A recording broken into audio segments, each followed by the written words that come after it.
Hello, darling. Welcome back. Today we're checking in with some more Reginald, aka Reggie. It's been quite a bit of time and he has gotten himself into no good. He's getting chased around by the snail that kills you if it touches you or something like that. I'm not entirely sure. Only he can get himself into situations like this, though, I swear to God. I'm very excited nonetheless, and I hope you are as well. If you are new here, please do consider subscribing and really help me out. I'd very much appreciate it. Thank you. Also, make sure you check out our merch and use code Reggie or Moan? Question mark? I appreciate it so very much. Thank you. Are you ready? Let's go. In this town, everyone's running from something. A dead-end job that crushes their soul 8 hours at a time. Oh, a broken relationship that screams louder than it listens. Or even an addiction to drinking perfume just to feel alive. But me, I'm trying to escape something much different. I'm trying to escape an army of killer snails, because today we're playing Shadows of Doubt, a procedurally generated detective game about solving crimes. But for each in-game minute that passes, an invincible snail will spawn onto the map and begin hunting us. If it touches us, we die. And in case you're wondering, a minute of in-game time is about 5 or 6 seconds, meaning that after an hour, we could have 600 homicidal snails stalking us through the streets. They cannot be bargained with. They feel no pity, no remorse, no fear, and above all else, they absolutely will not stop until we are dead. Our only way to escape this nightmarish reality is to become a productive member of the Chinese Communist Party, because by solving crimes, we can increase our social credit to level 5, at which point we will have the option to retire and leave this cursed city once and for all. So, can we escape the snail apocalypse, or will we fall victim to ungodly horrors beyond our comprehension? There's only one way to know. But first, I have to tell you something. 5 years ago, I was in my basement apartment attempting to teach my wife how to get sturdy, when suddenly she turned to ash before my very eyes. After collecting her remains in a dustpan, I went to the hospital so the doctors could determine the cause of this horrific disaster. Following several hours of analysis, the physician looked me straight in the eyes and said, "This lady done got, turned to dust because she had a deficiency of 3D real-time strategy role-playing games with built-in factory automation systems."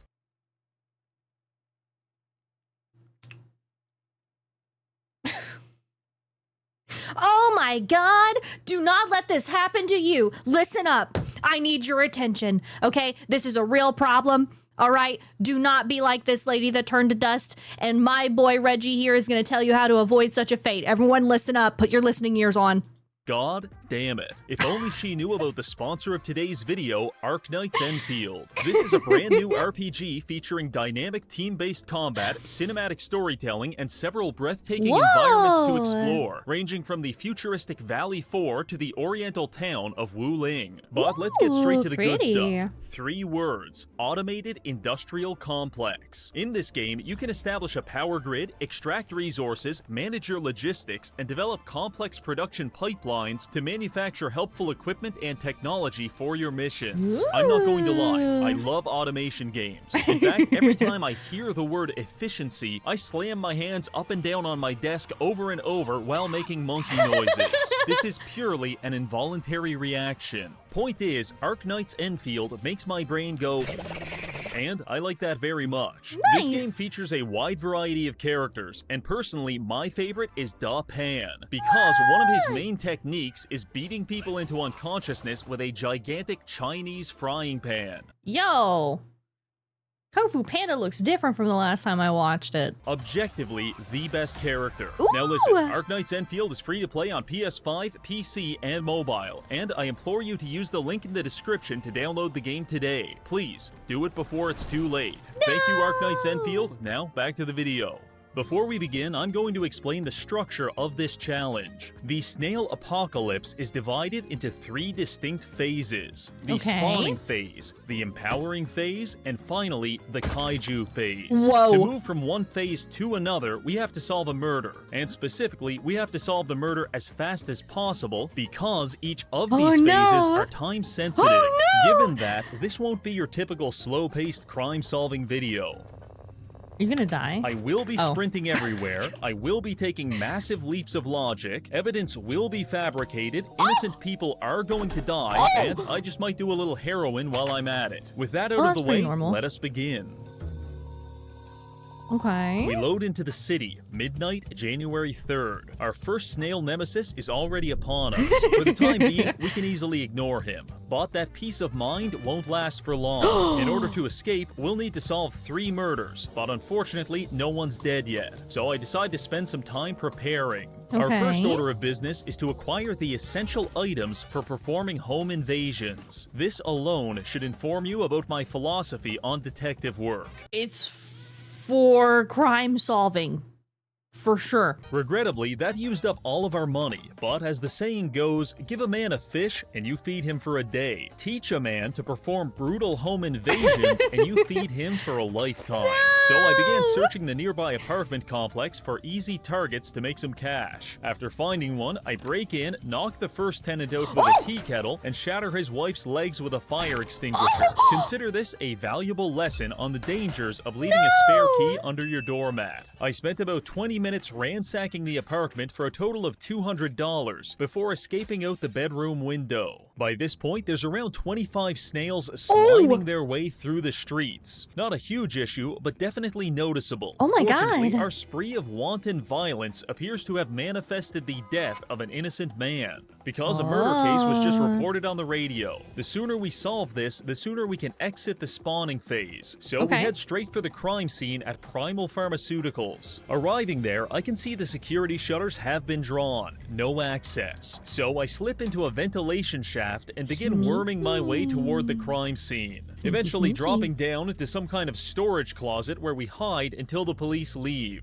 Now, it's time to get to work. First priority, avoid being shot to death by ceiling-mounted machine guns. After disabling the security systems, we're free to explore the area. It doesn't take long to find a victim. One Paulo Baltazar, an employee here, shot dead with a hunting rifle between 7:45 and 9 p.m. last night. Upon closer inspection, we find a bullet impact point and also a hole in the nearby window. Based on this, we're likely dealing with a sniper. These can be difficult because they leave very little evidence at the scene of the crime. However, by approximating the bullet trajectory, we can deduce that the shooter must have been firing from across the street in Hodge Projects on either the 6th or 7th floor. So it's time to go pay them a visit. This is easier said than done, because by the time we decide to leave, there are at least 40 snails creeping up the staircase toward us, with dozens more entering the building each minute. So we take the elevator down to floor 1 and dive headfirst into a dumpster full of scrap metal. That might seem like an unnecessarily painful shortcut, but jumping out of windows is something we're going to have to become well acquainted with as the Snail Armageddon intensifies. Arriving at Hodge Projects, I begin surveying the 6th floor for evidence. That sounds professional. In reality, it was a lot closer to a crystal meth addict pillaging apartments for drug money. In fact, the first unit I tried to break into caused me to accidentally phase through the wall into their bathroom, which upset the tenants greatly and resulted in me spending 5 minutes getting beat by lesbians in the shower.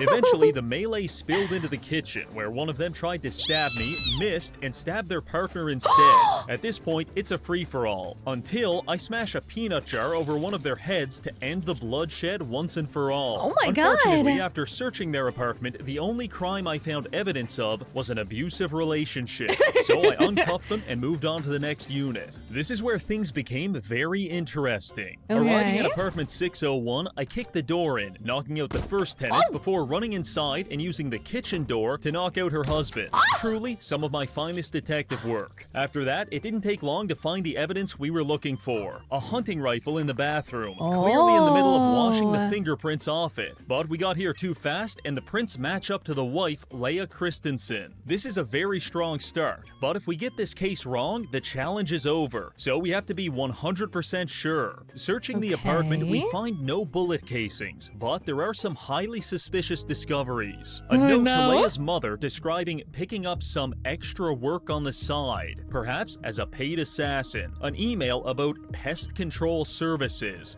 Oh my god. Was the victim considered the pest?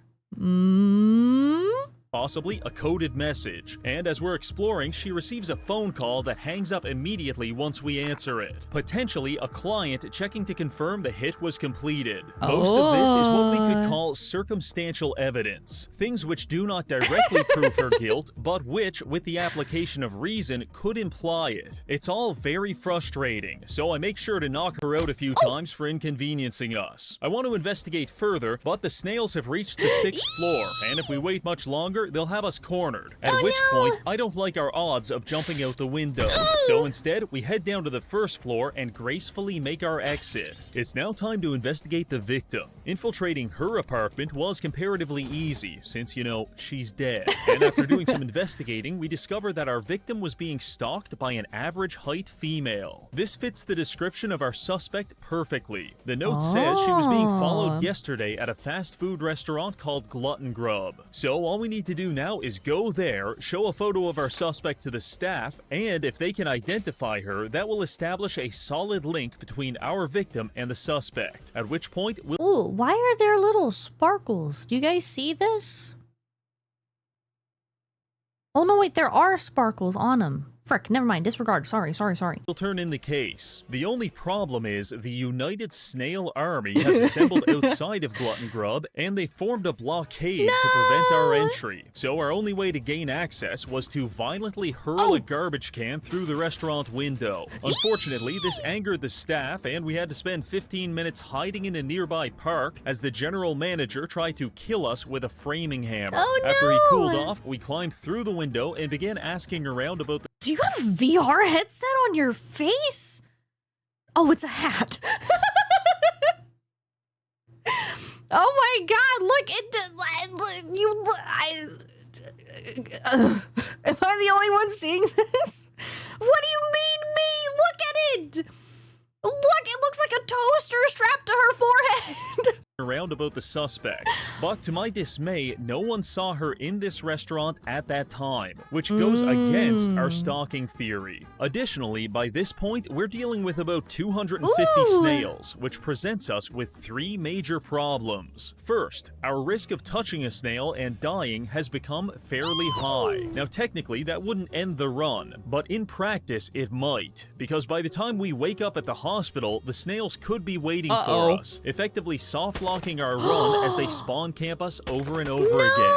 Second issue, our frame rate is being absolutely demolished by the sheer volume of calculations required to monitor this many snails. And the last issue is that over time, the snails are slowly coagulating into one giant death ball. Theoretically, this is good, because it's easier to deal with one big snail rather than 200 small ones. However, the death ball appears to be exerting some kind of domain expansion upon its surroundings.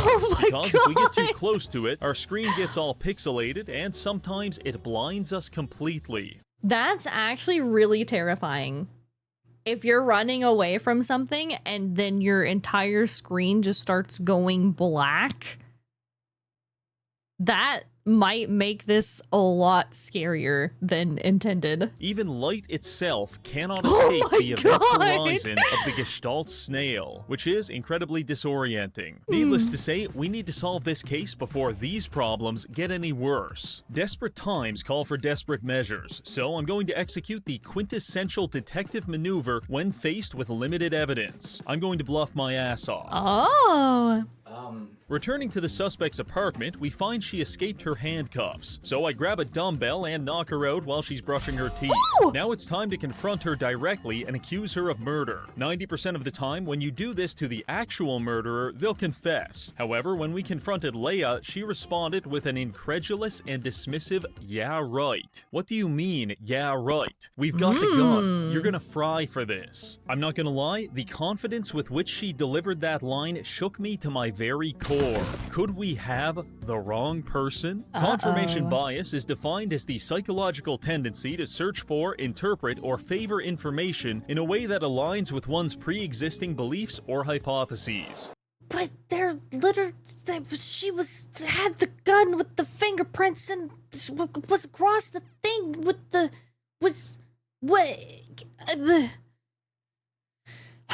Okay. A note to Leia's mother describing picking up some extra work on the side. An email about pest control Not services. even that part. Phone call that hangs up immediately once we answer it. Dear God, I think we've subjected an innocent woman to several hours of interrogation and having all of her teeth knocked out simply because I don't know how to do trigonometry and she picked a bad time to practice firearm maintenance. I believe we've got the wrong person. So I got to work investigating the other apartments, which is when I came across Unit 701. At first glance, it's nothing out of the ordinary, but the more I looked, the weirder it got. For example, a human skull in the master bedroom, a receipt for a hunting rifle time-stamped 1 hour before the murder, a noise complaint regarding several popping sounds, some vaguely schizophrenic notes, and lastly, a list of potential victims, which disturbingly enough, appears to include us. The final piece of evidence came when we found a receipt for Glutton Grub, the place where our victim was being stalked. Ladies and gentlemen, I think we found our killer. Or should I say, our killer found us. Because while I was snooping on her computer, her husband came home and attacked us with a box cutter. Eventually, we were able to knock him out with an office chair. And 5 minutes after that, she showed up as well. For posterity, the office chair box cutter matchup is about even. However, the office chair hunting rifle matchup is absolute dog shit.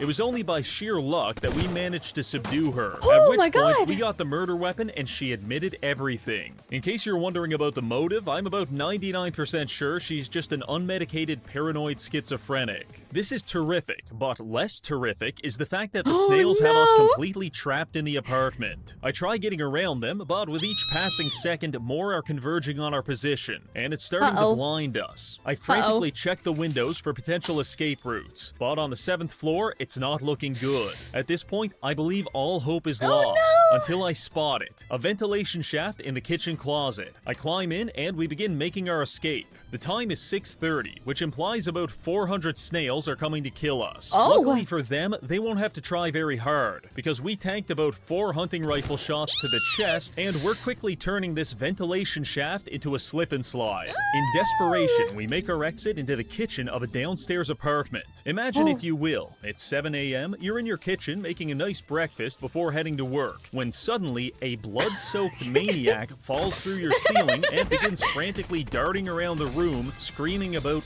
killer snails.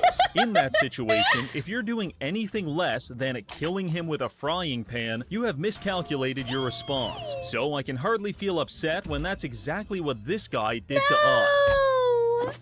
We're unconscious. This is very bad. Fortunately, the hospital is on the other end of town. Therefore, by the time we wake up an hour later, the snails are infiltrating the building, but they haven't yet made it up to our room. So we jump out of bed, launch a fire extinguisher through the window, and finalize our escape. Doubling back to City Hall, we grab a murder resolution form and submit it as the snails close in from every angle. After a few minutes of processing, the results come back, and we've officially solved our first murder, thereby exiting the spawning phase of the challenge with a total of 500 snails on the map. This earns us enough good boy points to reach social credit level 2. Not bad at all. With that taken care of, we've probably got about 12 to 18 hours until the next murder occurs. So what do we do now? Well, in order to reach level 5 and retire, we need 2,000 social credit. Solving 3 murder cases will get us to about 1,500, which means we need to make up the last 500 by doing community service. This could be anything ranging from finding a lost item to melting off a woman's face with a cup of coffee, and everything in between. So let's get to work. After perusing the job listings, I come across one well suited to our talents. Demolition for reliable individual. I call the number, and the guy tells me he wants us to trash his friend's apartment as a prank. Looking through my inventory full of handcuffs, pepperball grenades, and loaded guns, I assure him this will be very funny. He gives us some basic intel on our target, but most importantly, their name starts with the letter A, and they live on basement level 1 of Lovelace View. So, are you about to ransack the wrong room? Because I feel like we're gonna be very, very excited for this prank, and I think we're gonna ransack the completely wrong apartment.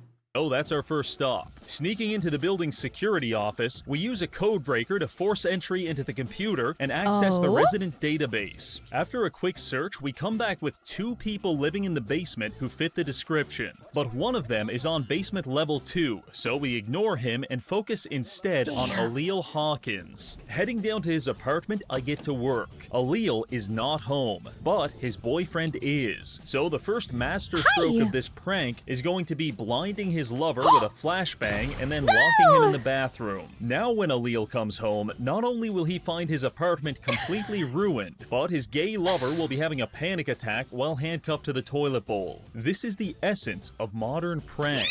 Our goal is to cause $700 worth of damages, but there's one major problem. This place is a fucking dump, and I don't think there's even $700 worth of things in here. On top of that, we're quickly getting boxed in by the snails, so I decide it's time to leave and spend a few hours eating fried chicken and chain-smoking cigarettes on the other side of town. This gave us enough time to formulate a plan on how to properly destroy this man's apartment. First, we grab a garbage bag from a nearby alley and take it to his apartment. Then we begin throwing it around like a battered wife, coating the entire apartment with garbage juice and random detritus. Living room walls, ruined. Bathroom shower, full of dirty needles. And gay boyfriend covered in garbage oil. This is a good start, but we need to go even further. I punch a hole through his shower and start bleeding profusely. Then I go roll around in his bed, covering the sheets in my blood, before producing 3 pounds of raw beef, which I throw at the walls and then eat. This gets me exceptionally nauseous, and I fill his toilet bowl full of vomit. For my final move, I take his grandfather's urn full of ashes and smash it against the ceiling. I exercise the upper limits of raw...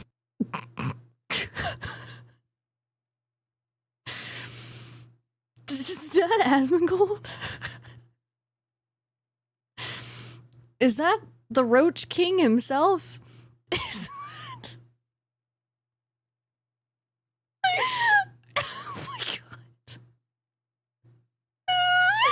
Oh my god. But to my dismay, it says we still haven't done enough damage, which is when I realized something truly embarrassing. When I was determining our target, I ruled this guy out because he lived on basement floor 2 instead of basement floor 1. But it turns out there is no basement floor 2. These are apartment numbers, and we've got the wrong guy. Yes! Yes! Yes! Yes! I knew it! I knew it! I knew it! I knew it! I knew it was gonna happen! I knew it! I knew we were gonna be overzealous! We were gonna get really, really excited to prank this guy! And it's the wrong guy! In a just world, I would be sent to a labor camp and my family would be shot for what I've just done. But in the dystopian world of Shadows of Doubt, no one really cares. Aww. In fact, our social credit hasn't even budged. So it's up to us to make this right and restore our karmic equilibrium. I decided the best way to achieve that was to entomb the gay guy in a pile of cardboard boxes, turn the lights off, and leave. That seemed about even Steven to me. Heading over to the correct apartment, we quickly make a $700 mess and then turn the case in for 250 social credit. Another job well done. This leaves us just enough time to get one more job done before the next murder happens. Based on our exemplary performance on the last mission, I decided to accept a contract for corporate espionage. Our target is the head of HR, and our client was caught jerking off in the photocopier at work. So he needs us to track down the target and make those HR reports disappear. Oh my At this point, all we know about our target is his phone number, but that's more than enough. First, we have to break into an apartment complex with absolutely dog-shit security, and I know just the spot. Arriving at Lovelace View, we break into the first apartment we find and use their phone to call the target. No one answers, but that doesn't matter. Now, we slip into the basement and find a telephone router. In most apartments, these are protected by laser tripwire systems and automated gun turrets. However, in this dump, it's being guarded by a AA battery and an eraser, so we have no problem breaking it open and accessing the call logs. Using this, we track the call we just made and determine it went to Unit 402. What? Dude, I played this game so wrong. I didn't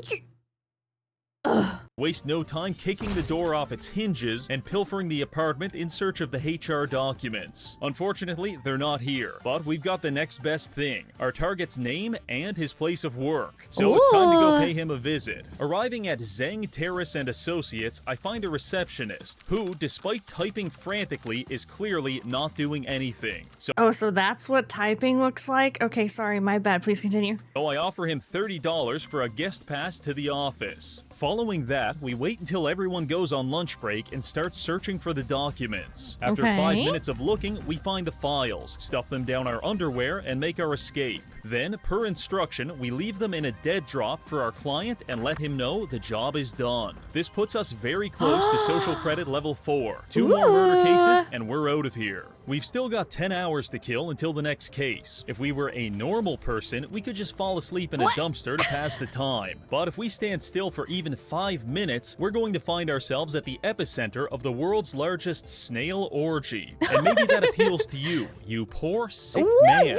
But that is not my idea of a fun time. Therefore, we spent the entire night on the run. And since we can't stay still, I had no opportunities to use the washroom. Canonically speaking, for the past 9 hours, we've been sloshing around in a stew of our own excrement. This is how you get a bad reputation with the ladies, because they could never understand the necessity of shit-maxing. It's 8:47 p.m. I haven't slept in days, and I'm subsisting on a diet of street food and caffeine suppositories. Heading down Arquette Street, I see a commotion outside, which upon further inspection is the scene of a murder. Phase 2 has begun. For this phase, we will be cutting the number of snails in half. But for each hour that passes, we will double their size and speed. Which means that within 4 hours, we could be getting chased through the streets by minivan-sized mollusks. The first doubling event happens in 1 hour at 9:55, so we've got to solve this fast. In between dodging snails, I'm able to use my powers of deduction to logically infer that our victim is dead. Specifically, her brain is in like 55 pieces on the side of the road. Now, I've attacked people with a vast and exciting array of objects before, but you don't get this kind of carnage unless you're using a high-powered rifle. However, I can't find any shell casings, and no one in the area saw anything suspicious. I was ready to leave the crime scene until, partially obscured by the victim's exploded brain, I found a bullet impact point on the ground. The only way the bullet could land here is if the killer fired from an elevated position, and based on the direction of the blood spatter, that shot either came from this rooftop or possibly the apartment complex behind it. Heading to the roof, I find the door was left open. This is unusual. Proceeding through, we follow a trail of size 5 women's footprints all the way to this ledge where we find a single shell casing. You're committing murder in stiletto heels? Honestly, respect. I don't know why you're walking through blood, unless that's not blood and it's supposed to be mud. But you up in this cold, in high heels, doing murder? I might have to just look the other way. I'm be honest with you. That's pretty respectable. That's some hustle. You did that. And that's not even the best part. It's got a fingerprint. You fucking amateur. We've got all this information by 9:30, a very strong start. From here, we undertake the arduous task of breaking into random people's homes until we find a black market weapons dealer. Because chances are, that's how our killer got their gun. By 9:50, we found one. Scarlet Crafts and Hardware. Usually, they won't let you in unless you know the password. But my password is disabling your security systems while you're taking a shit, and then knocking you out with a beer bottle when you're done. With that one simple trick, we were able to gain access to their sales ledger, at which point we found someone with the initials AB purchased a rifle 1 hour before the murder. Much like a porn-sick gooner reading a Zootopia fanfic, I'm getting so close. Unfortunately, it's now 9:55, which means the snails get their stats doubled. They're still fairly slow, but they're now the size of dogs, which makes them a lot more obstructive in close quarters. Sprinting through the streets, we head straight for City Hall, and after scrubbing through the entire phone book, I come back with only 2 people that have the initials AB, Aretha Banks and Amrit Biro, at which point we slip into an empty office and use a code breaker to gain access to the government database. The Snails are closing in on our position, so we work fast. By searching each person in the database, we can print off their ID. Then, using my Kaizen V Plus cybernetic upgrade, I'm able to determine the exact size and flavor of each woman's feet just by looking at a photo of them.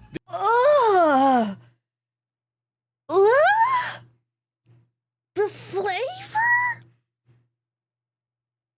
The flavor. Can all people do this? Is this? Do you guys have this? Is this on the market? Is this what you do? God, thank God I don't have feet. See? This is why I have stabby feet in my design, okay?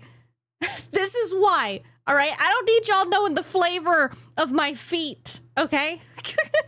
This is not a fetish. It's purely professional. Point is, only Amrit Biro has a shoe size that matches what we found at the crime scene. Okay. So, ladies and gentlemen, we've got our suspect. At this point, we could probably turn in the case. Her prints match, her shoes match, and she bought a rifle 1 hour before. But I feel a morbid curiosity. I need to know why she did it. So we're heading to her apartment at 1301 Hodge Projects to establish a motive. Arriving there, I make myself at home pulverizing her husband's brain and detaining him before knocking her out with an office chair. As I'm searching the apartment, we hit 10:55 p.m. and again, the Snails double in size. They're currently climbing up the stairwell like a rising tide of violence. But we're on the 13th floor, so they can go themselves. While investigating, we find out our perp is a member of the police force. We've got ourselves a killer cop. Further evidence indicates she's been stalking our victim, so I just come out and confront her. When asked why she murdered that woman, she explains quite calmly, because I could. At this point, I'm sweating bullets. I stutter, I stammer, "What do you mean?" To which she clarifies, someone had to deal with all the lowlifes in this city. Holy shit, our suspect is cool as hell. I'm in shambles. The virgin detective stands no chance against the Machiavellian vigilante. But enough of that. It's time to finish this case. By 11:50, we hop on the elevator and sail it right through the eye of a snail tornado. By the time we hit the streets, the snails have doubled yet again. Each one of them is now the size and speed of a small elephant on a tricycle. Several of them are also scaling the sides of buildings. This city is overrun. We're forced to take a series of shortcuts and elaborate maneuvers to work our way through the bulk of the swarm. Eventually arriving at City Hall, we grab a case resolution form. But not far behind us marches a dim and endless congress of murderous intent. I rush onto the elevator to make some distance between us, but the snails are now phasing through the building. Desperately breaking into an office, we fire extinguisher the window before jumping onto a ventilation shaft and making our escape. We fill out the last of the paperwork while the snails chase us through the streets. Crime, assassination, motive, vigilantism, sentence, death by bureaucracy. Murder solved, social credit gained. Phase 2 is now over. Now we can indulge ourselves in the exquisite delicacy that is waiting 12 hours for someone else to die. This is its own unique form of purgatory, because there's only so many times you can do laps around the city before you start feeling like an NPC. In fact, I stopped fighting it, and now I'm full-on role-playing. Every morning, I wake up on a park bench before heading down to my favorite food truck for some coffee. I do not know why, but whenever I order coffee, the guy closes the shutters for 20 seconds, does something to my cup, and then opens them back up. I'm going to be candid. I like my coffee how I like my women, without another man's dick in it. And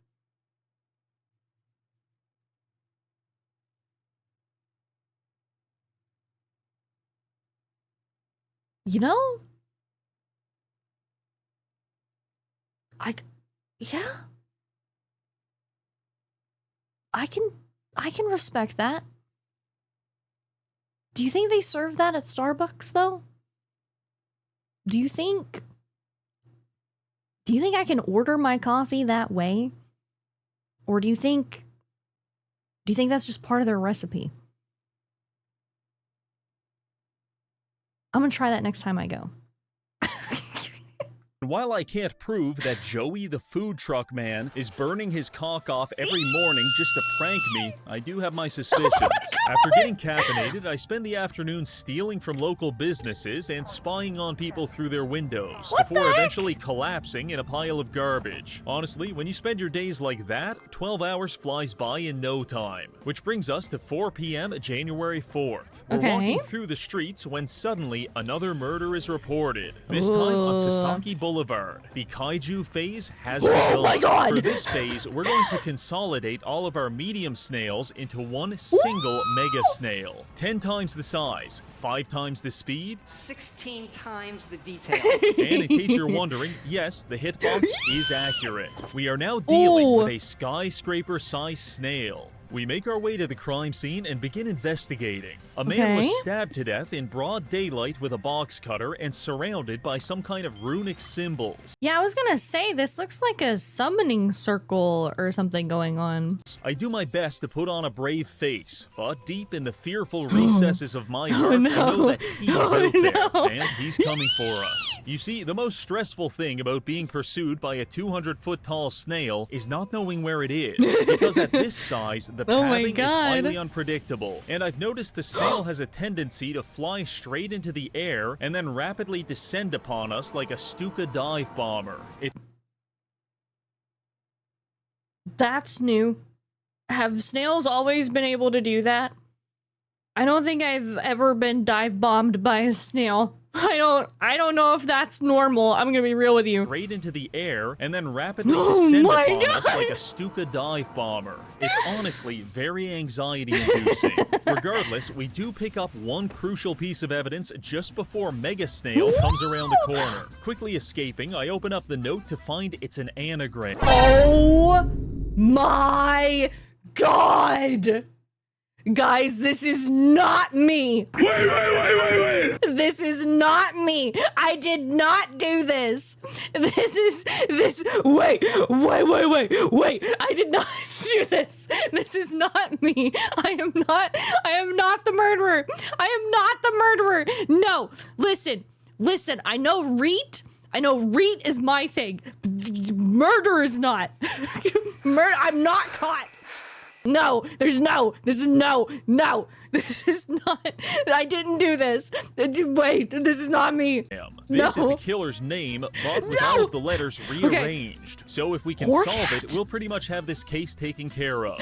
However, there's one thing to address. Kaiju Snail is cool as hell. However, after playing with it for 20 minutes, I have realized it is not meant for this world. In fact, it pretty much can't navigate the map at all without flying through the sky or spending 30 minutes getting stuck in an apartment building. The point is, it's actually way too easy for us to avoid him. And I think you, the viewer, deserves more. So we're going to reduce his size from 300 to 100. This will allow him to navigate the streets more effectively. Furthermore, we'll also buff his move speed from 5 to 6, making him actually faster than us. So if we're not constantly parkouring our asses off, he will catch and kill us. Fortunately, I have developed the ultimate form of parkour, throwing myself off a 19-story building. Please, have some faith. With the snail hot on our heels, we run into the nearest apartment building and jump on the elevator just in time to escape him. All the way up the top floor, we lockpick the door with the underside of our boot to gain access to the apartment, at which point we open up a window.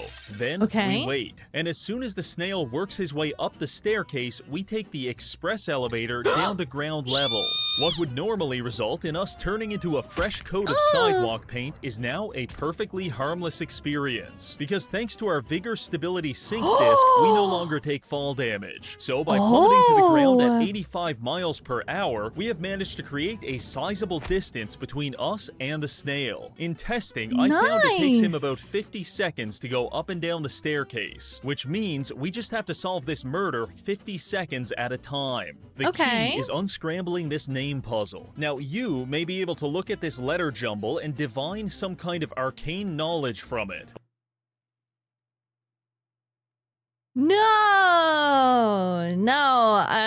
There's nothing here that I recognize. I got absolutely nothing. I don't know how to help you here. There's absolutely nothing that I could everyone play it cool. Guys, what are you doing? I got nothing. But I cannot. In Yes, fact, that's it may right. as well be in Cantonese. So we're doing this the hard way. Our suspect's name has 9 letters. Heading to City Hall, we... Wait a minute.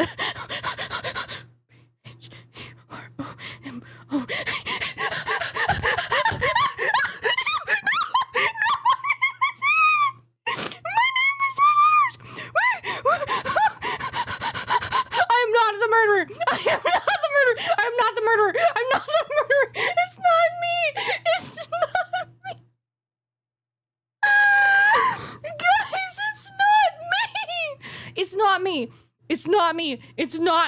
it's not me. I've been here with you guys the whole time. This is not me. It's not me. What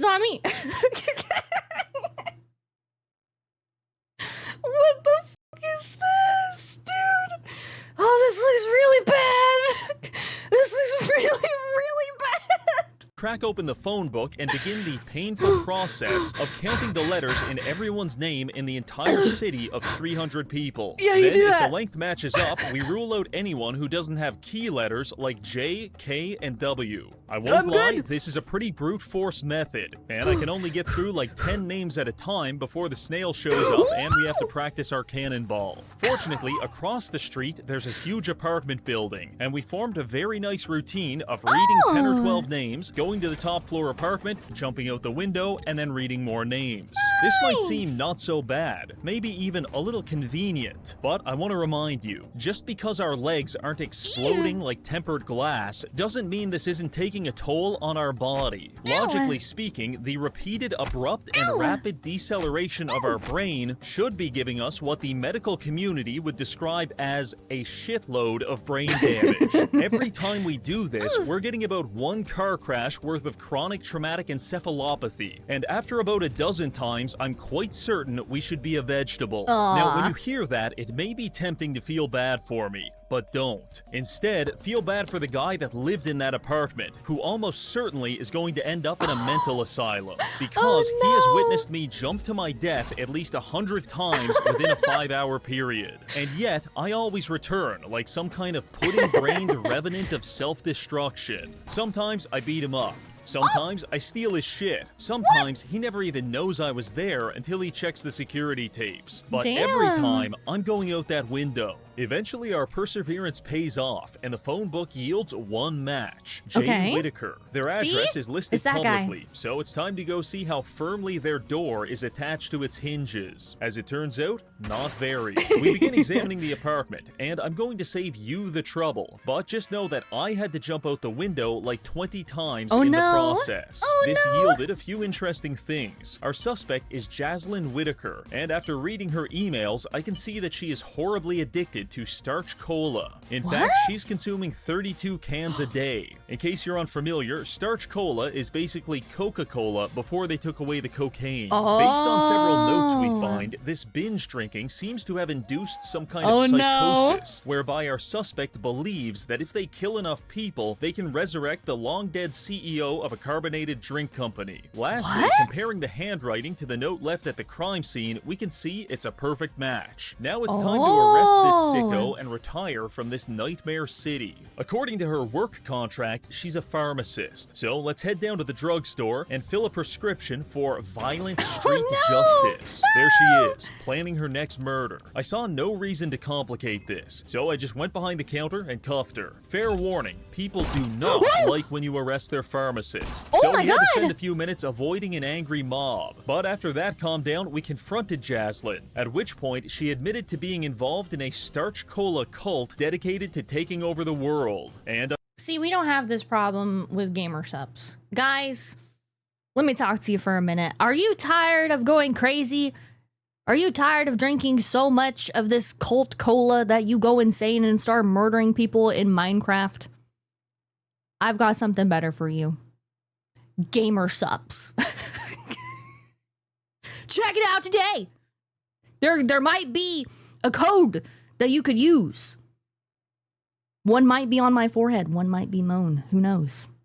Try it out. Unfortunately for her, she is not nearly hot enough for us to ignore that level of deranged psychosis. Oh so my it's time to God. book her. We grab the paperwork and fill it out while free-falling from the nearest skyscraper. A few minutes pass, and the case comes back solved. With that, we've reached social credit level 5, which means it's time for us to retire and leave this city once and for all. Barely avoiding our snail stalker, we rush into City Hall and grab a retirement form. To my surprise, this included a last will and testament, and I was in a rush, so I decided to donate all of my worldly possessions to the dead guy from our second case. Then I fill in gibberish and profanity for the last part before handing the papers in. And just like that, the curious case of the snail apocalypse is closed. We're officially retired and waiting for a shuttle to take us to a paradise known as the Fields, where I am almost certain we will be euthanized and our body will be processed into Soylent to feed the proletariat. Truly, retirement has never felt so good. Damn. Thank you to this month's patrons for supporting the channel, and finally, thank you for watching. Thank you! Yay! Let's go! Dude. Oh my god. Oh, the fact that there was REAT spelled out in that order, R-E-A-T, and the killer's name was 9 letters is insane, dude. That's crazy. But see, I was proven innocent. The real true murderer and totally not my fall guy got caught. Make sure you remember that part. I really enjoyed this. It was a lot of fun. I really like this game. I just personally suck at it. Who knows? I might try to crack at it again, but I don't think I have the brain wrinkles for it. I'm gonna be honest. I might leave that to the professionals or the crazy people, the crazy professionals. Who knows? Please make sure you check out the original video. It's gonna be linked down below. If you like my video, make sure you like and subscribe so I can see you in the next one. Thank you. Bye.